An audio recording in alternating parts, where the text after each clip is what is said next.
चाहे तिल लो या ताड़ लो राजा, राई लो या पहाड़ लो राजा, हम अब आगे सवर्ण हैं राजा, हमारा रुआ रुआ उखाड़ लो राजा।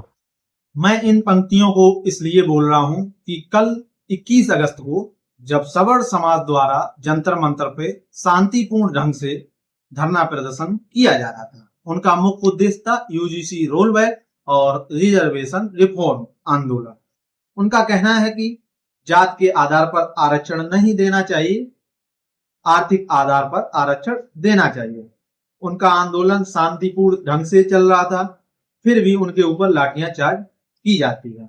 शाम को लगभग 8-9 बजे वहां पे हनुमान चालीसा जाप हो रहा था। उसके कुछ समय बाद दिल्ली पुलिस वहां पे आती है और बिना कुछ कहे सुने वहां आंदोलनकारियों के ऊपर लाठीचार्ज किया जाता है।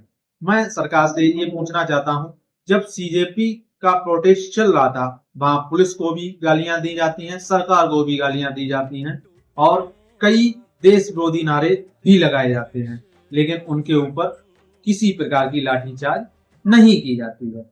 जब एक समाज शांतिपूर्ण ढंग से वहां पे बैठ के कोई गलत काम ना करके शांतिपूर्ण ढंग से वहां पे आंदोलन कर रहा था, तो उनके ऊपर लाठियां क्यों चलाएंगे?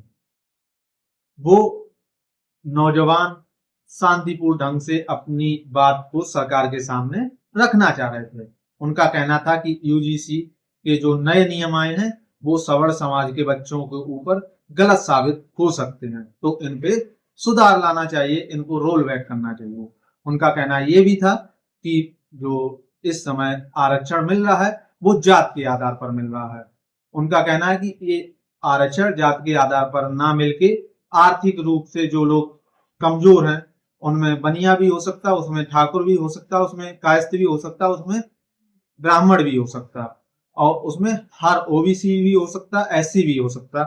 तो उनके जात के आधार पर ना देखकर आर्थिक आधार पर आरक्षण देना चाहिए। उनकी बस यही मुख्य उद्देश्य था, वहां बैठ के सरकार को ये बातें कहनी थी और सरकार उनकी बातों को अगर मान लेती वो शांतिपूर्ण ढंग से वापिस भी चले जाते, लेकिन सरकार ने उनको ना कुछ कहा, बस सीधा सीधा उनके ऊपर लाठियां चार्ज करवा दी और रात के 9-10 बजे उनको सबको वहां से भगा दिया गया। आप लोग इस बारे में क्या कहना चाहेंगे? कमेंट सेक्शन में अपनी राय को साझा जरूर करें।